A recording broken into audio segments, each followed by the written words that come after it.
என் வாழ்வை சிறந்ததாகத்தான் இறைவன் அமைத்திருப்பான் என்று நான் நம்புகிறேன். அவன் அப்படித்தான் அமைத்திருப்பான்.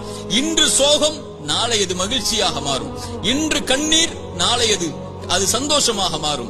இன்றைய ஏழ்மை நாளை செல்வமாக மாறும். இன்றைய குழந்தையின்மை நாளை சிறந்த குழந்தையாக மாறும். இன்றைய உறவின் பிரிவு இதைவிட சிறந்த உறவை எனக்கு கொடுப்பான். இன்றைய இழப்பு இதைவிட அல்லாஹ் என்னை படைத்த இறைவன் இதைவிட சிறந்த ஒன்றை எனக்கு கொடுப்பான் என்ற நம்பிக்கையில் அவன் நகர்வான் வாழ்க்கையில். இறைத்தூதர் ஸல்லல்லாஹு அலைஹி வஸல்லம் சொன்னார்கள், இறைவன் மீது வைக்க வேண்டிய நம்பிக்கையை நீங்கள் உறுதியாக வைத்தால் எல்லா நேரங்களிலும் என் இறைவன் மீது நம்பிக்கை வைக்கிறேன், அவன் எனக்கு போதுமானவன். இன்றைய கஷ்டத்தை நீக்குவதற்கு அவன் எனக்கு வாக்கு கொடுத்திருக்கிறான்.